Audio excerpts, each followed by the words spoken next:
Hello, नमस्कार दोस्तों। आज हम बात करेंगे बीपीसीएल स्टॉक के बारे में और जानेंगे इसके इम्पोर्टेंट सपोर्ट टारगेट के बारे में। साथ ही ट्रेंड कौन सा चल रहा है ये भी हम चेक करेंगे और कहाँ तक स्टॉक सपोर्ट ले सकता है उसकी भी हम यहाँ पर बात करेंगे और कब आपको निकलना था ये भी हम यहाँ पर बात करेंगे। तो चलिए वीडियो की शुरुआत करते हैं। ये वीडियो आपके एजुकेशन के लिए है, बाय सेल की कोई एडवाइस नहीं है। फिर भी आप ट्रेड करते हैं तो अपने फाइनेंशियल एडवाइजर से एक बार जरूर कंसल्ट करें। तो चलिए वीडियो की शुरुआत करते हैं। सबसे पहले अगर आप यहाँ पर देखेंगे तो मैंने मंथली चार्ट लगाया हुआ है और मंथली चार्ट अगर आप देखेंगे तो स्टॉक हमारा अप ट्रेंड में दिखाई दे रहा है। पर ये अप ट्रेंड कब तक और कहाँ तक कंटिन्यू रहेगा वो हम यहाँ पर चार्ट के माध्यम से समझेंगे। तो यहाँ पर मैंने मंथली चार्ट लिया है, उसमें अगर आप देखेंगे तो स्टॉक ने जो है हमारा सबसे पहले जो लो बनाया था यहाँ पे बनाया था, जो लगभग 221 का था। और ये 221 का जो सपोर्ट या लो था, ये अगर आप देखेंगे तो यहाँ पर हमारा पुराना लेवल था जो कि यहाँ पर हमें पहले सपोर्ट मिला था। तो अब इसका मतलब ये हुआ कि पुराने लो हमारे काम आते हैं। उसके बाद स्टॉक ने यहाँ पर जो हाई बनाया था वो स्टॉक ने हमारा फिर से सपोर्ट लिया। तो जो पुराने हाई है वो भी आपको अच्छे से समझ में आ चुका होगा कि स्टॉक जो हमारा उन्हीं लेवल्स को बार बार टेस्ट करता है। तो स्टॉक ने यहाँ पर लो बनाया, फिर स्टॉक ने लो ऊपर बनाया, फिर स्टॉक ने थोड़ा और ऊपर लो बनाया, फिर स्टॉक ने यहाँ पर लो बनाया। तो ये जो लो बना था 331 रुपए का था और स्टॉक ने इस लेवल के बाद स्टॉक जो है अभी तक हमारा ऊपर की तरफ ही जा रहा है और अब स्टॉक जो है हमारा अभी तक नीचे नहीं आया है, पर अब स्टॉक जो है नीचे आ रहा है। तो आपको कब प्रॉफिट बुक करना था, कैसे निकलना था, ये सब चीज अब यहाँ पर बताएंगे। तो देख सकते हैं कि एक तो स्टॉक हमारा लो ऊपर बना रहा और इस हाई को ब्रेक करके स्टॉक ने यहाँ पर एक नया हाई बनाया। अब हम इस हाई की बात करते हैं। तो स्टॉक ने जो हाई हमारा पुराना बनाया था वही स्टॉक ने हमारा दोबारा से टेस्ट किया। तो अब एक चीज और समझ में आ गई होगी कि जब भी स्टॉक हमारे पुराने लेवल्स के पास में आता है तो स्टॉक हमारे उस लेवल को जरूर टेस्ट करता है और वहीं से स्टॉक में गिरावट आती है और उसके बाद स्टॉक ने रेड कैंडल बनाई और लो बनाते बनाते हर एक मंथ में कैंडल लो बनाते बनाते हमारे पुराने लो तक आ चुकी। तो ये सारे सपोर्ट जो थे पुराने वो स्टॉक ने हमें यहाँ पर टेस्ट करते हुए नजर आए। अगर आप यहाँ पर भी देखेंगे तो ये स्टॉक का पहली बार हाई था, वही स्टॉक ने हमारा यहाँ जा करके सपोर्ट लिया था।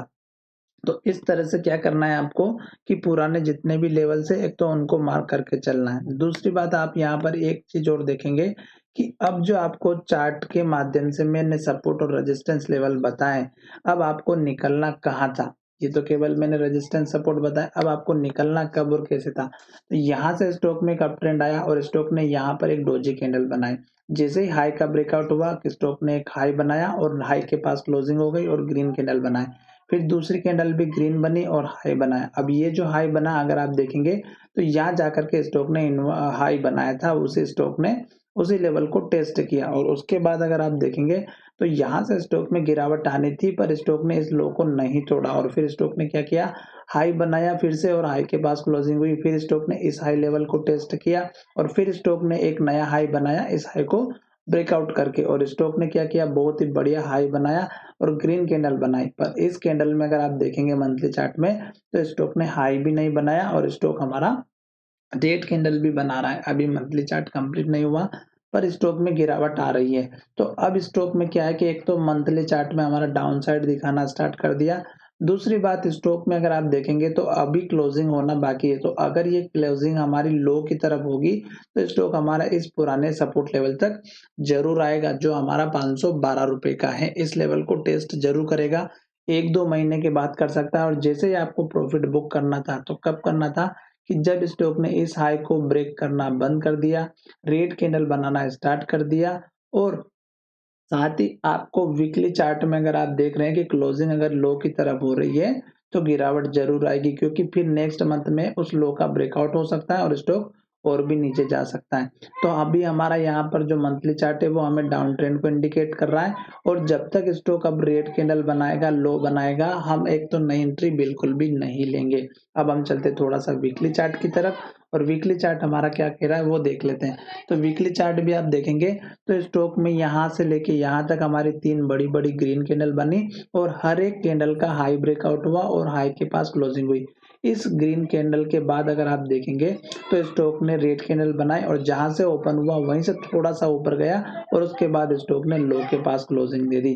तो इसका मतलब ये हुआ कि स्टॉक अब यहाँ से हमारा वीकनेस में आ चुका था और स्टॉक ने नेक्स्ट कैंडल में लो का ब्रेकआउट कर दिया। फिर आप यहाँ पर देखेंगे तो डोजी या इन्वर्टेड हैमर बना दी और अब सारे लो को तोड़ करके स्टॉक नीचे की तरफ जा रहा है। तो अब जो वीक की कैंडल बनी है ये भी हमें नेगेटिव इंडिकेशन दे रही है, क्योंकि स्टॉक ने जहां से ओपनिंग की वहीं से स्टॉक में गिरावट आई और लो के पास क्लोजिंग होते हुए नजर आ रही। तो जब तक स्टॉक नया लो बनाएगा, रेड कैंडल बनाएगा, तब तक नई एंट्री बिल्कुल भी नहीं लेनी है। मैंने आपको सपोर्ट बता दिया है, रेजिस्टेंस भी बता दिया है। अब स्टॉक यहाँ से सपोर्ट लेकर के जब ऊपर की तरफ जाएगा तो इसी कैंडल के हाई का आप अपना टारगेट लेकर के चलिएगा। 687 का टारगेट है, तो एटलीस्ट आपको पहला टारगेट जो रखना है वो कम से कम आप 650 लेके चलिएगा और दूसरा टारगेट 667 का और तीसरा टारगेट आप लेकर के चलिएगा 687 का। अभी वीकली चार्ट में डाउन ट्रेंड नेगेटिव है। क्यों?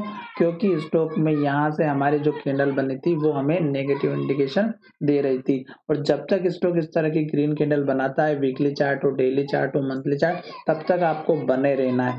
आशा करता हूँ कि वीडियो आपको पसंद आया होगा और अगर वीडियो पसंद आया है तो चैनल को जरूर सब्सक्राइब करिएगा। धन्यवाद, मिलेंगे नए वीडियो में।